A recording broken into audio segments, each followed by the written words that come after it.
Today we're gonna go over a very basic bow. I call it the 10 by 10. Doesn't get much easier than that.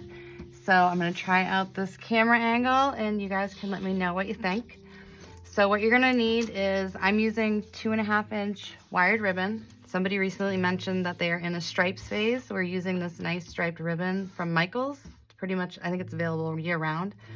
And we're gonna have our ruler, our piece of wire, this is 22 gauge, our scissors, and I'm gonna end up putting it on a floral pick.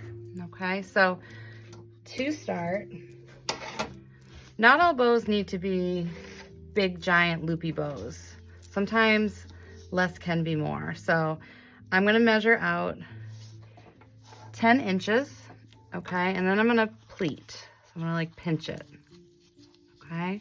So right now, just my 2 fingers are holding this. Now I'm gonna lay this down on the ruler again, and I'm gonna measure 10 inches. And now I'm gonna bring this up, and I'm gonna be pinching this loop, okay? So we've got 1 loop. Now I'm gonna twist. Now the twists are important because this is what's going to separate your loops. So I'm gonna give it a nice crisp twist. Lay it on my ruler. I'm gonna measure 10 inches and then I'm gonna come back around and pinch it. So now it's like I have a figure 8 in my hand.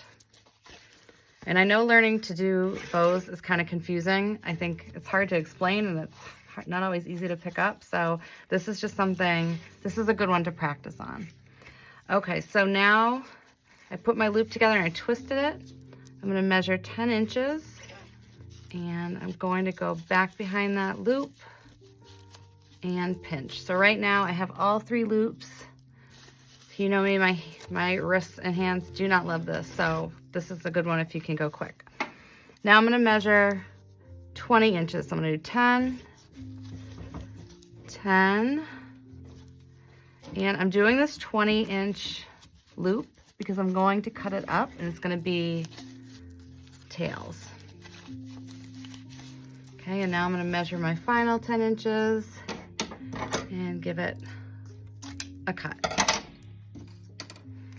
All right, so now I'm gonna take my floral wire and I'm going to slide it right under my thumb, get it around the back, and then I'm going to quickly flip it over and twist.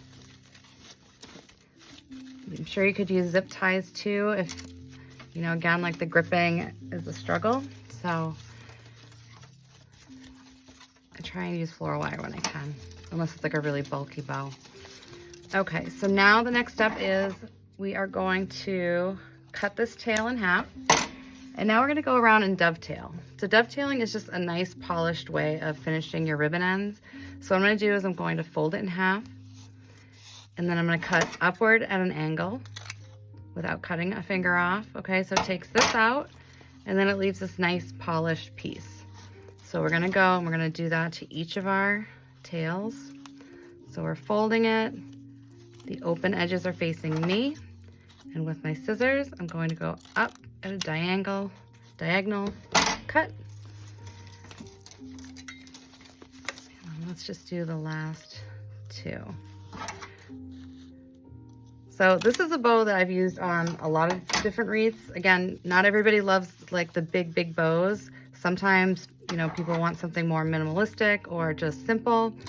And I think this is a good ribbon for it, and also a good style of bow. What I like to do then, because I don't like my bows to get swallowed up in the wreaths, is I like to take a floral pick. This has this copper wire on it. We don't need it. That's more for if we're working with live flowers. We're gonna use our heavy duty wire that we have on our bow. So starting at the top, I'm just gonna go around and twist this all the way around till there's no more wire. And then because I like to cover up my mechanics, I mean, you could leave it this way, so this step is kind of more of an extra, but this is floral tape. Floral tape is not adhesive like regular tape, it's more tacky. So it it kind of adheres by pressure. So what I'm gonna do is I'm gonna start this at the top, and now I'm gonna repeat the same step and cover up the wire.